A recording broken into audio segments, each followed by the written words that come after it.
Good morning, everyone. I think my iPad is waiting to look at my face. Yes. So I am here to talk to you about when the universe needs your software. Back in the good old days, when we first started sending spacecraft to other worlds, before I was born, 512 megabytes was like more than anyone could imagine. In fact, this little spacecraft had 128 22-byte places to put memory. They didn't even have the words to use to describe how they were storing information. But they managed to fly 50 years ago all the way to Mars, reprogram their spacecraft periodically because they changed their mind on exactly what they wanted to do, capture this amazing series of images as they got closer and closer and closer, and then they flew away. All with just a touch, I lied about the number, it was 128 22-bit words. 128. I tweet more than that. Like this morning, I tweeted more than that. In those early days of starting to explore our solar system, when you went and you gathered data, it would be a scientist, maybe 2 or 3 other scientists in a little tiny team. You'd each have your student. You'd get your data back from your spacecraft, and 6 months later, you'd publish your results, and you'd know all there was to know. We learned that Venus is not a tropical paradise. In fact, it will try to kill you with acid, heat, lack of air. Basically, Venus just wants you dead. We learned that. We learned that Mars, we just learned. And we learned quickly without having to linger too long in our data. But since then, we've sent mission after mission after mission. And this is all of the missions up to 5 years ago. They gave up trying to keep up because we just keep launching spacecraft to study other worlds. And the imagery and the data that they're sending back is amazing. This isn't CGI. This is an actual movie of what our sun is capable of. This was captured by the Sloan Digital Orbiter. It's a spacecraft that lives positioned between us and the sun, so that when the sun decides it's going to blast a coronal mass ejection our way, it can detect the particles and then send back a warning at the speed of light to tell us to put our spacecraft and our astronauts in safe mode and safe places, and to power down the power grids of the world so we don't do like we've done before and remove all electricity from the East Coast. That is a thing that has happened, because when these solar flares, these coronal mass ejections hit our planet, it can blast the power grid. It can destroy spacecraft. Now, what we didn't know when we launched Solar Dynamic Orbiter is that there are tornadoes of plasma on the sun. And we learned that from people sitting and watching movies of the sun, because our eye can see patterns that we can't yet program our computers to find because we don't know those patterns are there. And at 1.5 terabytes per day, we can't find all the amazing things that the sun is doing because there aren't enough of us to look at all of this information. And it's not just the Solar Dynamic Orbiter that's a problem. The Gaia Spacecraft is currently measuring all the positions of nearby stars, nearby asteroids, comets, anything that it can see, with the level of detail that, well, we've never experienced before. And the amount of data that it is recording of space is so great that we have to process as much as we can on board the spacecraft. We're taking pictures, we're looking for the bright objects that behave in certain ways that we can tell our software, that looks like an interesting star. You should record that star and send me back that information. But if this spacecraft sees something that its software hasn't been programmed to say, oh, that's neat, we will never know.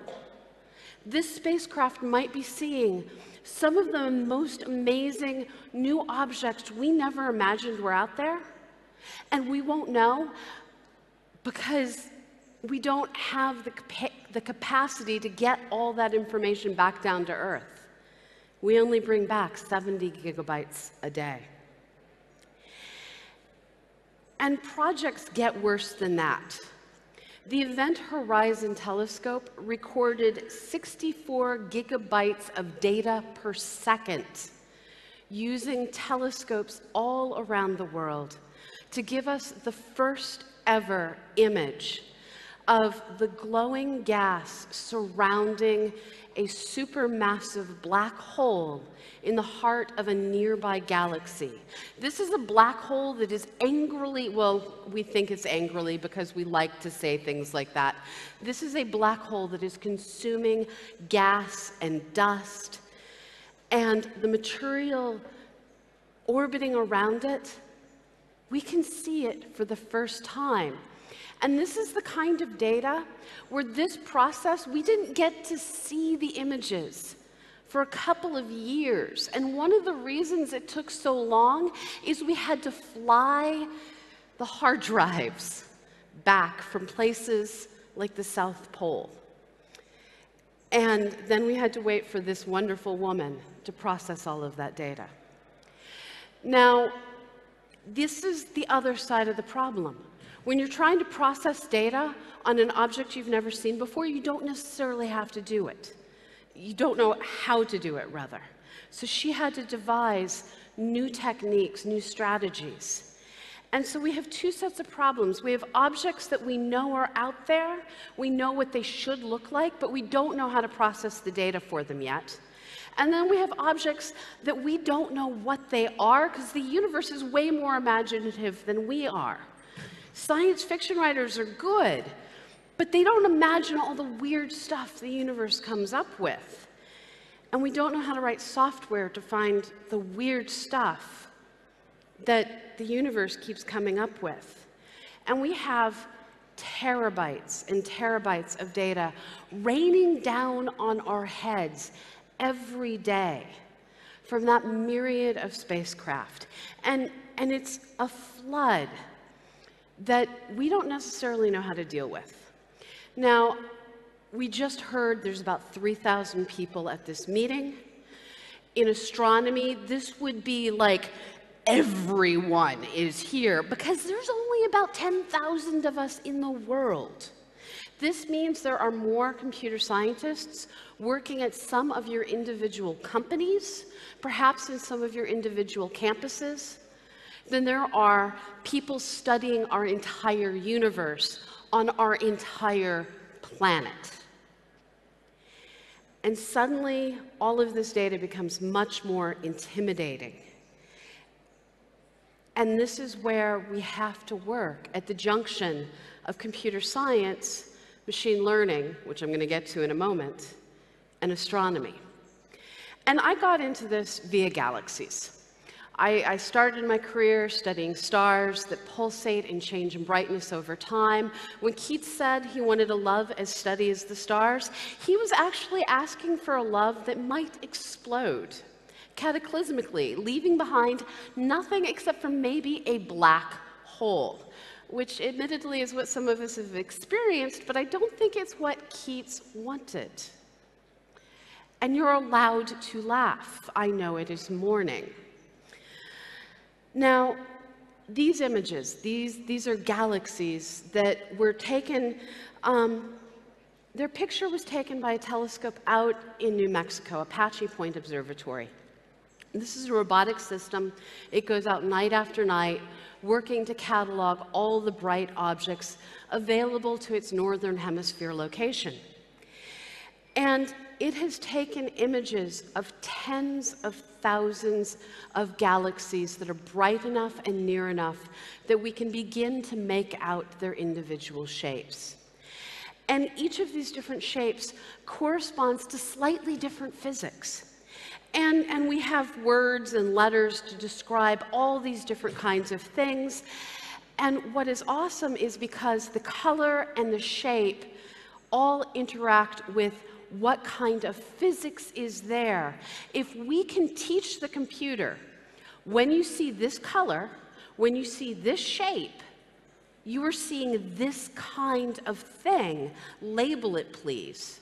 We're in a good shape. But when I first started my adult career after graduate school, where I went on to study galaxies because I was told there's no career in stars, galaxies, which are just billions of stars, galaxies were a thing that we were just getting the technology to even see. And when we finally got that technology to see it, we saw so many that we now needed the technology to identify it for us, and we couldn't. And it wasn't my idea, it was the idea of two scientists working up at Oxford University, Kevin Schwinsky and Chris Lintott. It was Kevin, actually, who had the bad day. He went in to talk to his graduate advisor. He was studying galaxy morphologies, using the Sloan Digital Sky Survey data. He had just finished classifying by eyeball 50,000 galaxies, looking to understand trends.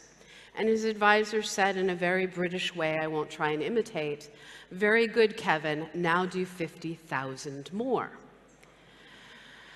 And Kevin went to the pub, as you do when faced with that particular conversation with your advisor, and he whinged, which is a British word we need to steal for America, because it means that you're like whining and cringing and frustrated about how he would have to do this.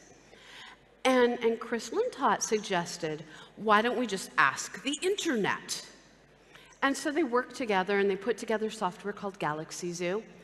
And they went through and they classified all of these galaxies. And I joined the project a little while later, and I said, we need to write the WordPress of doing projects like this, but I'm going to get to that more on that later. But using the classifications they did of the Sloan Digital Sky Survey data that we did, where we reached out, because I joined this project in its second version, and I said, come join us, and let's label galaxies because computers can't. And then machine learning started to get good. Because we started this back in 2009. And in 2009, people were starting to think, GPUs might be a thing, but we weren't really using them well yet. GPUs weren't what they are today. Well, a few years ago, some graduate students out at UCLA took the Galaxy Zoo data, used it as a training set, and now anything in the Sloan Digital Sky Survey, as they expand it and grow it, can be classified using machine learning. And not only that, but they took a new survey that's being done, the Dark Energy Survey, which is even a larger survey, a deeper survey, which in astronomy terms means we're seeing deeper out into the universe. We're seeing objects that are further away. We're seeing a larger volume of this universe that we occupy. They rescaled these images so that they looked like the Sloan images. They used the algorithm, they retrained the algorithm, and now, having to only do a few thousand extras by hand, they can identify all the galaxies in this new survey. And it is amazing, and it is awesome, and it is trickstery, because they got off lucky. Space is mostly dark. It's convenient that way. And it's easy to tell a computer, identify all the brightest points in this image, center on those, take a snapshot, analyze what's in that snapshot. That find the brightest pixels. That's the kind of thing we've actually been doing with computers since the 60s. So finding all the galaxies in the image, that's easy. Now, where life gets hard, so we have this nearby rock We call it the moon. It's orbiting the Earth. And it's kind of awesome because we can go visit it. I'm told, it hasn't happened in my lifetime. I'm promised it will sometime soon.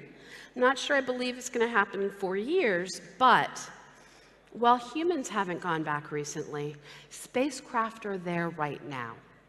And back in 2009, when I started working with the Zooniverse project, we were presented with the moon. And this image of the moon was taken with Lunar Reconnaissance Orbiter.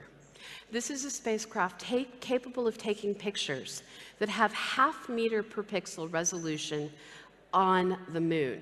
This means that if most people in the room assumed the snow angel position on the surface of the moon, we could see you as a little tiny blight on the surface. We could see you on the moon in these images. And the problem with the moon is it's a surface with soil that changes in color, with shadows from craters and hills. This is one of the Apollo sites. This is the Apollo 14 site. You can see all the little tracks left on the surface of the moon by the astronauts. You can see their spacecraft in the center. You can see another spacecraft off to the side.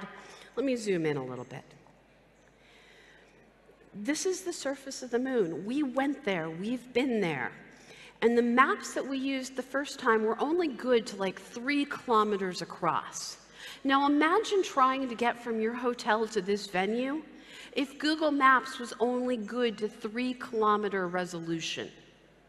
None of us would probably be here right now. We'd be wandering aimlessly. And when we try and send spacecraft that are smaller than some of our computer monitors to the moon, we need maps that are a better resolution. And if we have images down to 0.5 meter, we should be able to make those maps. But the surface of the moon is messy. And when we ask computers to do it, this is the best results we could possibly get back in 2010 when we were getting the images back from LRO. The best algorithms we had placed those 4 blue circles, and our science team looked, and there were expletives spoken and beer drank, and we realized we had a problem. And the problem was, when the sun moves, the surface looks very different. So this is the exact same region of the moon seen with the sun at 2 different angles. This is the exact same surface, again, different from the last image, but again, different sun angle. Where the sun is makes radical differences in how the surface looks. And then the soil colors also really matter. This is a feature that is created by magnetic fields on the moon, where different kinds of particles trace out different places on the magnetic field. This coloration is like a sand painting that has been marked by craters of rocks falling onto the surface. The color isn't the surface topography. It's actually different colored grains on the surface. So how do you train a computer to handle all of this? Well, in 2010, we realized we couldn't, so we wrote software to ask anyone who would listen to please come to my website. And then NASA asked me to create a different website that they were paying for called Moon Mappers that we launched in 2012. And this is what I work on today. So with Moon Mappers, we started out by saying, okay, let's just get the humans to clean up what the machine did, make their task a little bit easier. And we learned 2 things. First of all, the humans get really irritated when the computers do a really bad job. Second, we learned it actually takes them longer to fix the really bad job done by the computer than to just do the whole thing from scratch. So now we let them do the whole thing from scratch. And when we let them do the work, the first thing we wanted to check is, if I just create a website and let any old person who might be a 5-year-old, might be another planetary scientist who might be a bored mom at home while a child is asleep, because let's face it, moms at home usually are very, very busy. Whoever it is who's doing this, will their results match those of the professionals? So the top image is what happens when we ask 8 different professional crater mappers, because that is a job you can have, to map out the moon. And what we found is sometimes they're like, I have marked way too many small craters today, I am done, I'm going to stop marking small craters. Sometimes they get lazy, sometimes they get tired, sometimes they go off to get a cup of tea. There are errors in their measurements.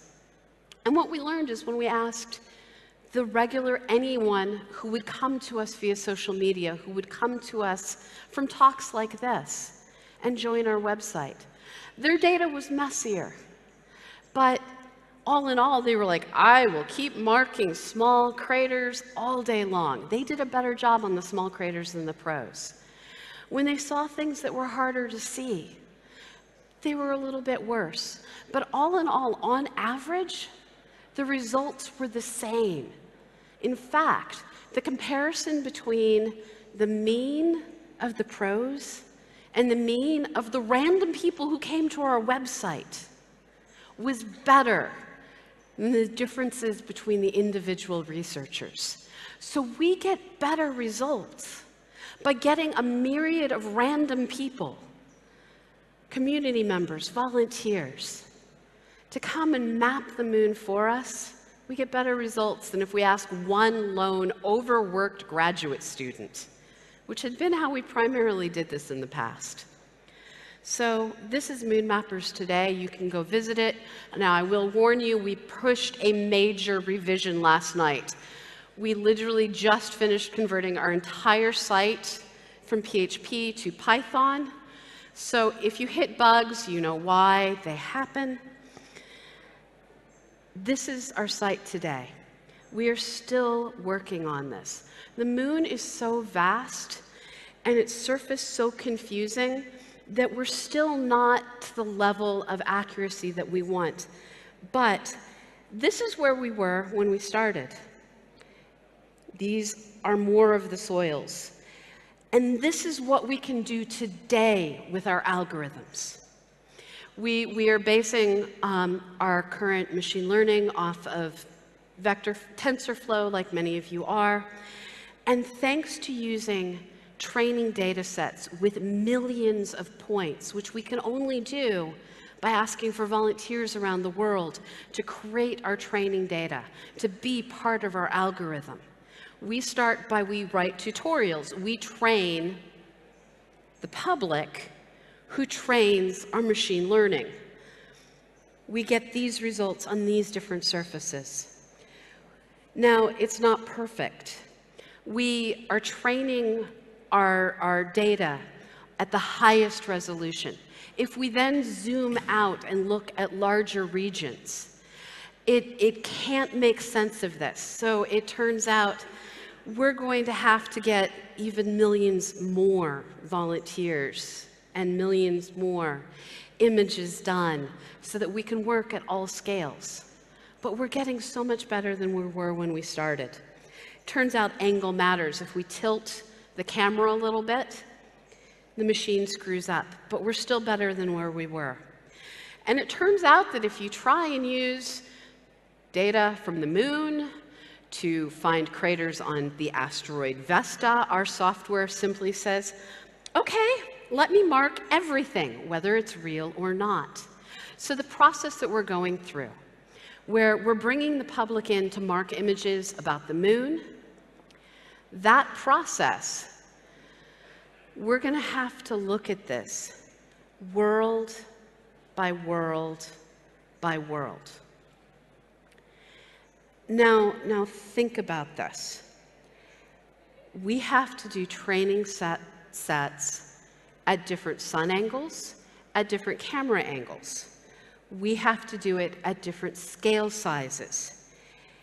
And we have to do it for every single possible soil sample.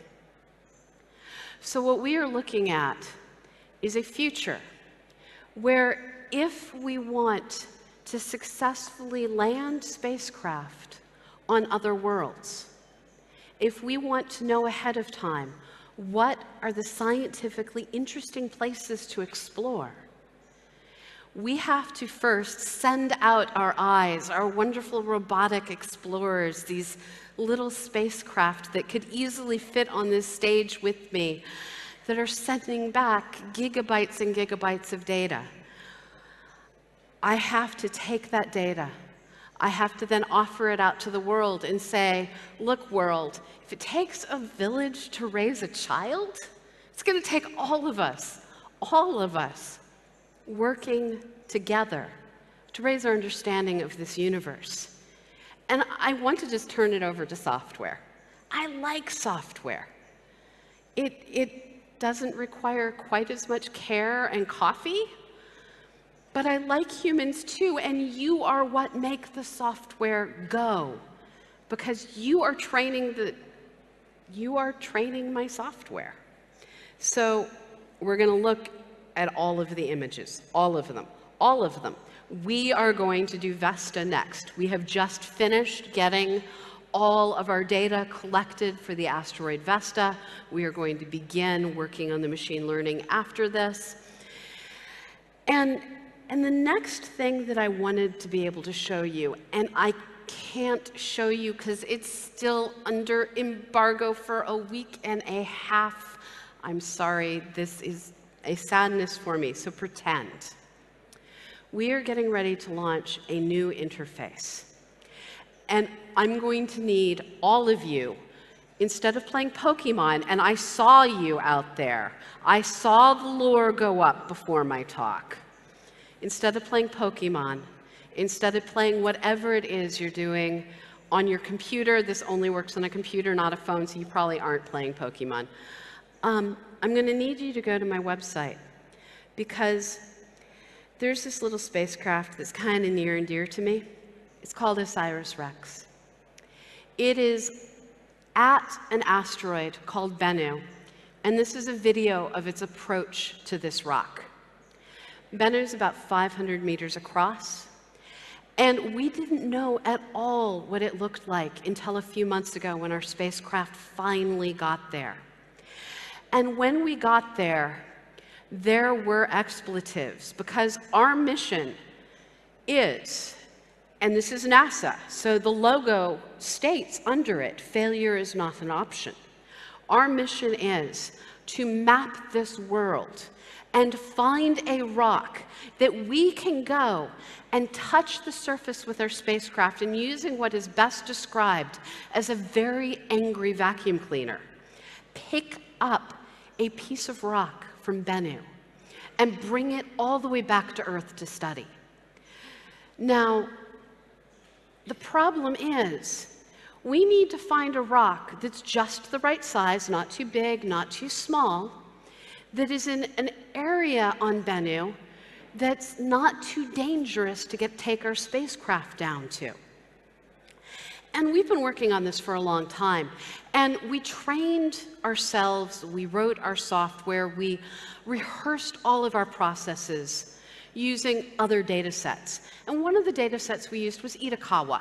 This is another asteroid that the Hayabusa mission went to a few years ago. Brought back a rock. This is what we do today. We bring back rocks from asteroids because we're cool and we collect rocks. And you look at Itokawa, and it's like, yeah, it kind of looks like a cashew that had a bad day, but there's some fairly smooth places there. You can imagine going and doing a touch and go with a spacecraft, no big deal. And when you zoom in, you see these beautiful fields. And part of my job is to get people like you to look at images like this and draw a line along the longest axis of every rock in the image, which is daunting, and you might only do one and then decide you are done forever, and I understand, and it's okay. Some of you might decide, I'm just going to do this while I'm trying to not fall asleep in this airport for 4 hours while I'm on my way home from a computer conference.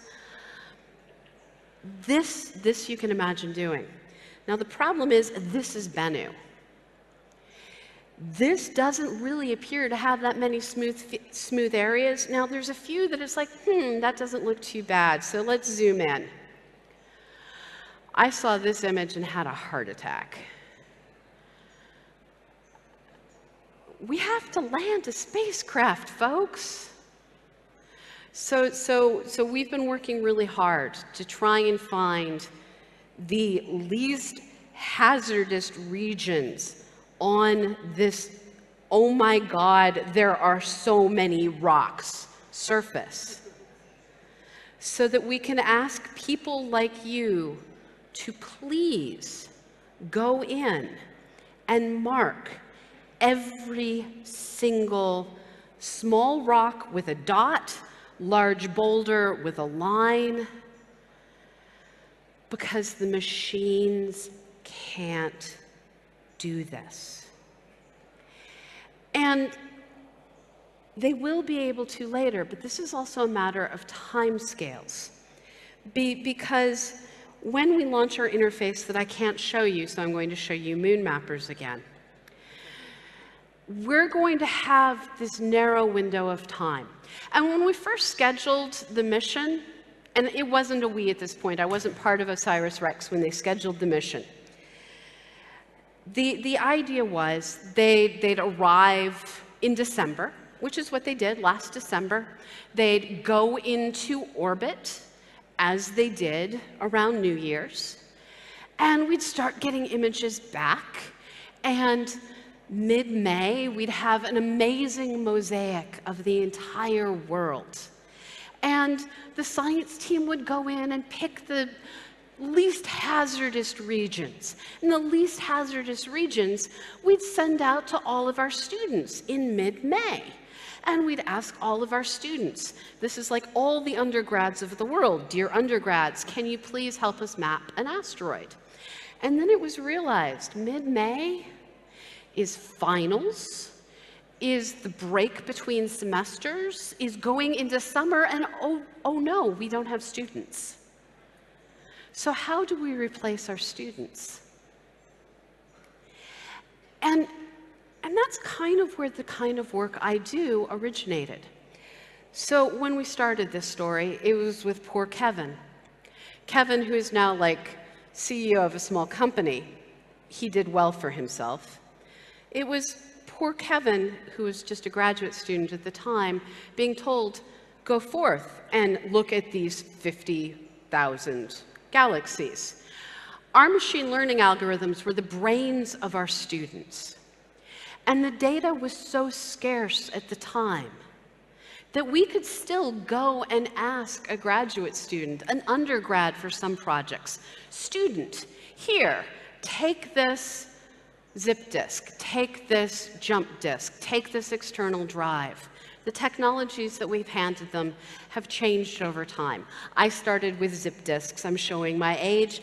Once upon a time, people were handed stacks of glass plates. How we store our data has changed. And nowadays, you can hand 32 gigabytes to somebody on a key, essentially. And they can't do that alone. And so the tasks that we used to hand our students, and the tasks that we thought we could hand to our students this time, it's too much. But the thing is, the reason we handed these tasks to our students is humans have built-in wetware for pattern recognition. This is how we're able to eat. You have the pattern recognition skills to differentiate between a rubber ducky and a lemon. You have the pattern matching skills to differentiate between a red ball and an apple. And this means you generally do not try to eat the red ball. Evolution got us here. Now we evolve our algorithms. But we've had tens of thousands, millions of years to get here. And so I need you and your wetware. Because there's more of you than there are of me. There's more of you than there are of students. Now, with students, we recognize that we have to start out with inspiring them. And what I do coming to conferences like this is I try to inspire you to look at what you're doing and realize all the applications. Some of you out there, you work on developing cloud platforms that I get to use. I'm a lamp stack kind of a girl. I live on AWS using EC2 and RDS and EC2, RDS, and S3. Those are the correct letters and numbers because Amazon likes to make this difficult. That's where I live. That's where my software lives. You enable this. Some of you out there may have worked on the GPUs that we use for our machine learning. You may have worked on the open source libraries that we utilize. I met someone out there last night who worked on PHP Mail, which we used in early versions of our software so that we could mail people things when we needed to. And what you're doing enables us to understand the universe. And I want to inspire you to do one better. Please keep innovating awesome things. I will thieve them and use them to explore. And when you make them open source, I can afford them because academics have very different budgets. So thank you, open source people. And thank you, all of you who have academic discounts. We love you. But I want to inspire you to do one more thing. We all need downtime. We all sometimes just want to look at pretty things. And admittedly, some pictures of the moon are just really boring.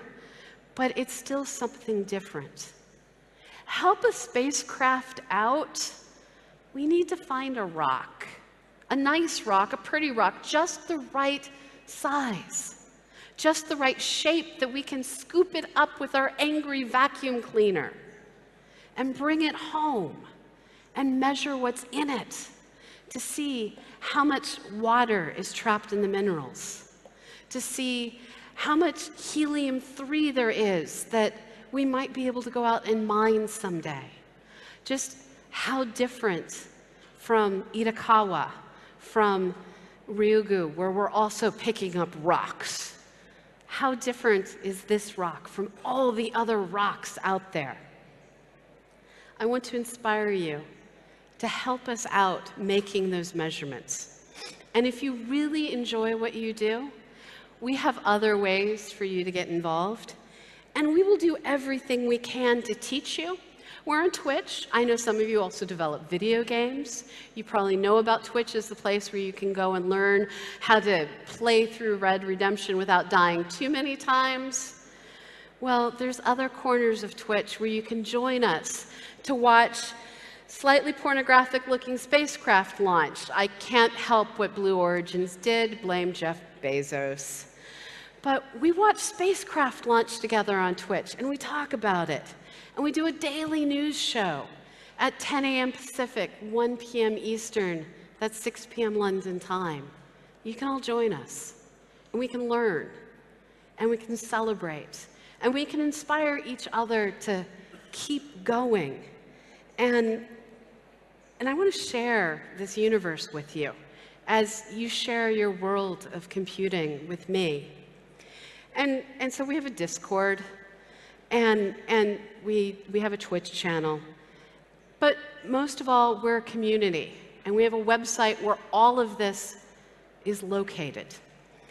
And I want you to come join us. And I'm going to admit, I talked way too fast this morning because I was trying to balance cough syrup and caffeine so that I would get through my talk without coughing. And I succeeded, but I talked really fast.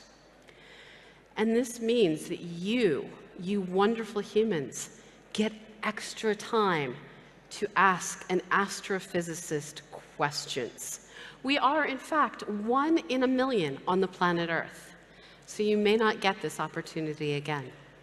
So I hope I've inspired you, and I am here to answer all of your astrophysical questions. Thank you very much.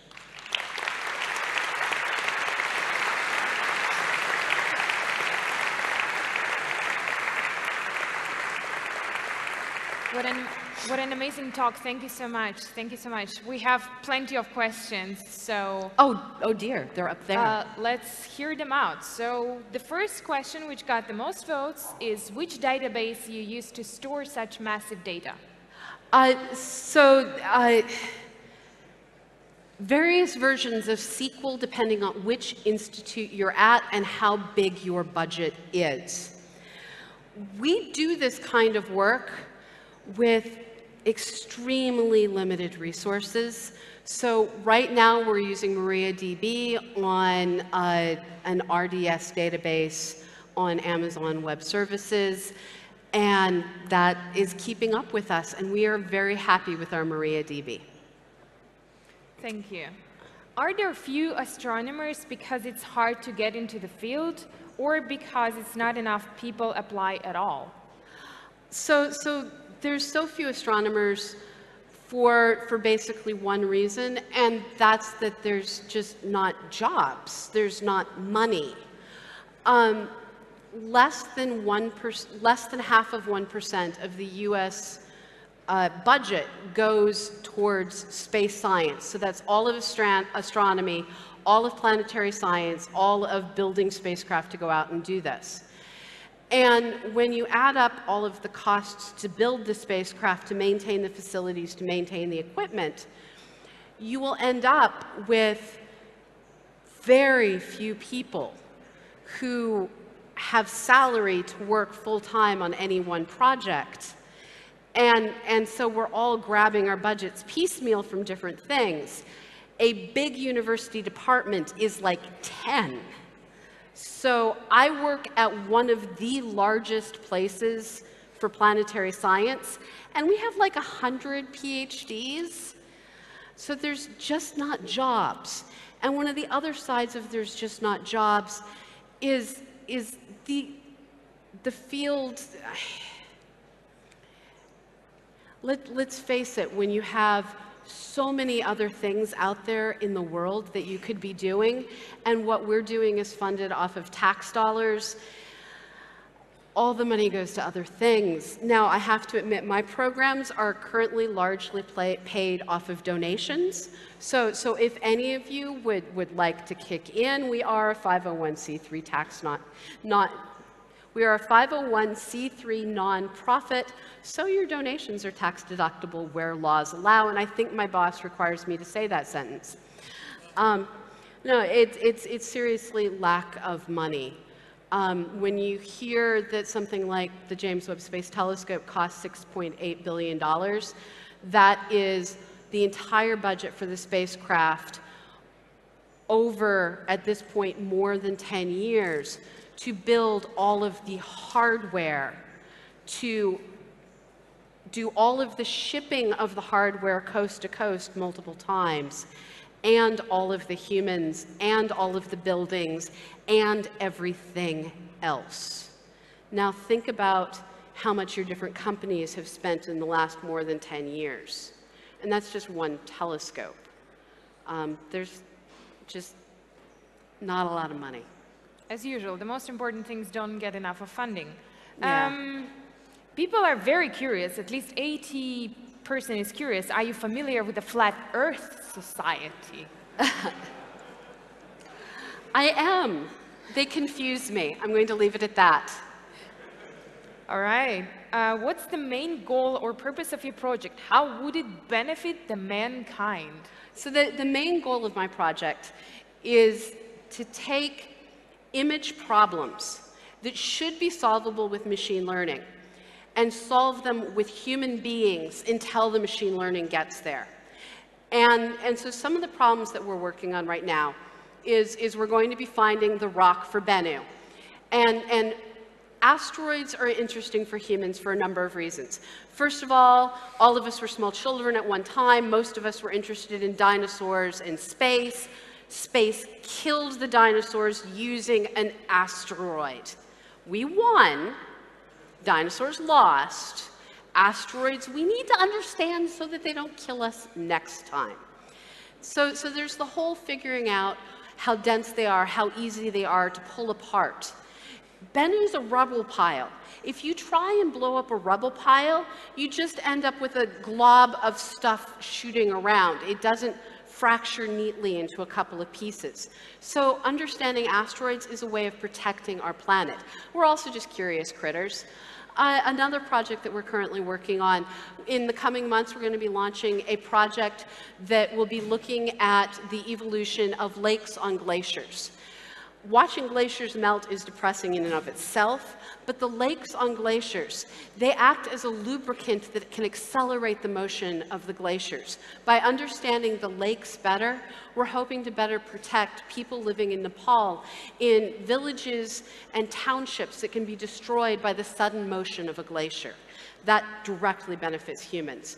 With the moon, it would just be nice to know where we can land spacecraft ahead of time, rather than having to have the spacecraft figure it out on its own as it's going in for a landing. We still have a couple of questions.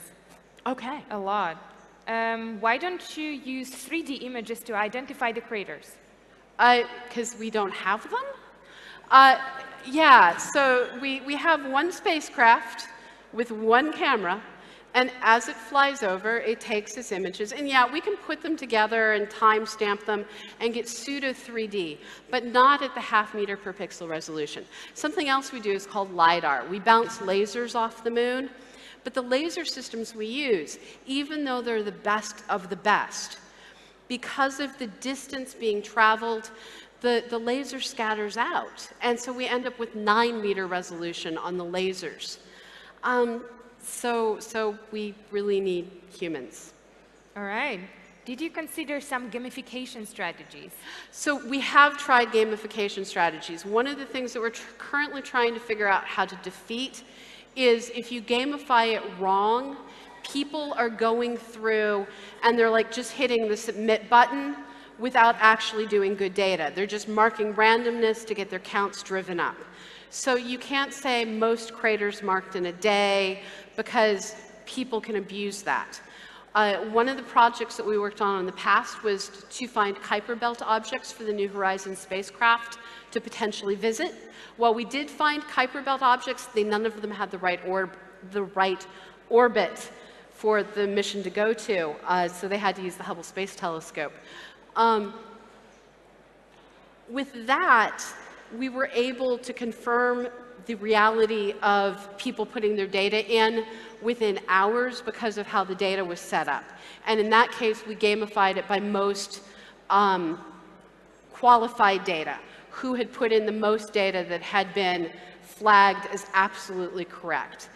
Our current stuff is going slower, so we can't do that. We have a badging system. We're trying to gamify it. If any of you have ideas, please talk to me. I'm an astrophysicist. I need help. All right, let's do one last provocative question. Why are you asking a bunch of software engineers to manually label images instead of finding a better way to automate it? Because that's what we're good at. So I forgot that one sentence in my talk. I mentioned I took a lot of cough syrup before giving this talk. Hi, I need machine learning experts who are free. Yeah, that's the thing. So we do need your help. We on our Discord have a coders den where we are looking for software developers around the world to come in and help us out. My entire team is me, one half-time dude, one intern, he's a paid intern, pay your interns, people, be kind. And I'm working on onboarding another half-time person who I share with a bunch of other stuff. That's my team. And we need to find a new machine learning expert. We'd had a great guy working with us for a number of years.